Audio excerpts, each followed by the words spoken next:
In diesem Video wollen wir die Integration von S10-Anwendungen in das Fiori Launchpad demonstrieren. Wir zeigen dazu kurz, wie das Launchpad prinzipiell aufgebaut ist und wie dynamische Kacheln verwendet werden können. Das sind einerseits Links auf Apps, die eingebettet in das Launchpad gestartet werden. Andererseits können dort auch dynamische Informationen angezeigt werden, die mithilfe einer ABAP-Methode ermittelt werden.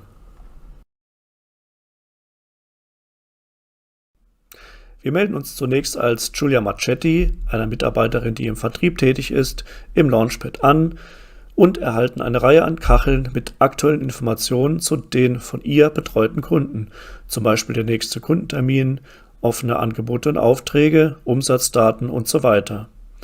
Einige der Daten beziehen sich auf alle zugeordneten Kunden, andere nur auf den Kunden, der als letztes selektiert wurde.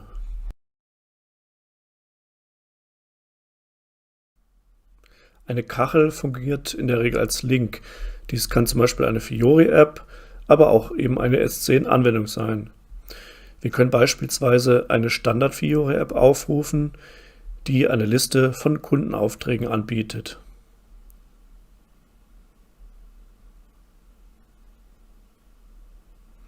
Auf die gleiche Art und Weise können wir aus dem Launchpad S10-Anwendungen öffnen. Wir sehen hier zum Beispiel die Kachel mit Lieferproblemen und wenn wir diese aufrufen, bekommen wir ebenso eine Liste mit Aufträgen angezeigt, bei denen aktuell Lieferprobleme bestehen. Wir können genauso aus S10-Anwendungen wiederum Fiori-Apps oder auch Standardtransaktionen aufrufen und starten, wie in diesem Beispiel die VA23, um Details zum Auftrag in der Transaktion anzuzeigen.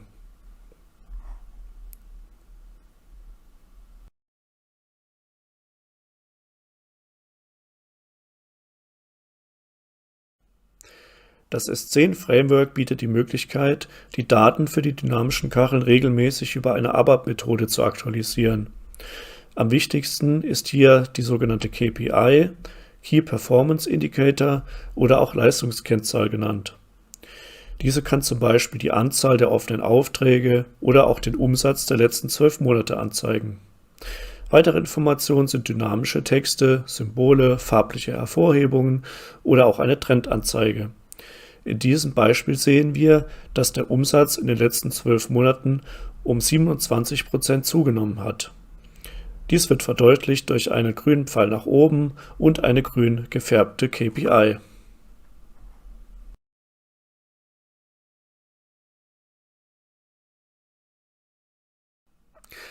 Wir möchten in diesem Video nicht zu sehr auf die technischen Details eingehen.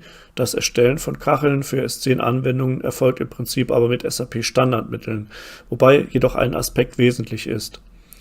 Für die dynamischen Informationen, also KPIs, Texte der Kacheln und so weiter, gibt es genau einen generischen S10-Service.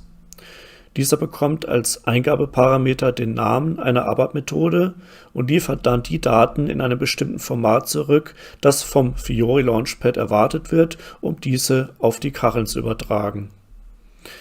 Der Vorteil hierbei ist, dass der Service nur einmal angelegt werden und anschließend jeweils nur eine ABAP-Methode implementiert werden muss. Änderungen in der Methode sind dann nach kurzer Zeit für den Benutzer wirksam und sichtbar. Hier sehen wir als Beispiel eine Kachel, die die Anzahl der Aufträge mit Lieferproblemen anzeigt. Die ABAP-Methode nutzt dazu einen CDS-View und gibt die Anzahl der gefundenen Datensätze zurück. Außerdem wird die Zahl rot eingefärbt, falls es mindestens einen Auftrag mit einem Problem gibt. S10-Anwendungen können auch ohne das Launchpad direkt per URL im Browser aufgerufen werden, da diese als Service im ITS, dem SAP Internet Transaction Server, verfügbar gemacht werden. Damit diese jedoch eingebettet im Launchpad laufen, muss diese URL als Link für eine Fiori-Kachel im System angegeben werden. Es können hier auch weitere Parameter angegeben werden, um zum Beispiel direkt einen bestimmten View oder auch Reiter in der Anwendung beim Start aufzurufen.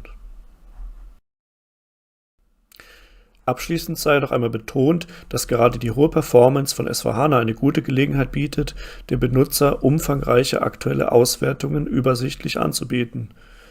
Durch die Verbindung der Kacheln mit dem S10 Framework kann ein ABAP-Entwickler hier alle Möglichkeiten ausschöpfen, um die notwendigen Daten schnell aus dem System auszulesen, sei es durch Funktionsbausteine, das Lesen von Tabellen oder auch die Nutzung der hochperformanten CDS-Views.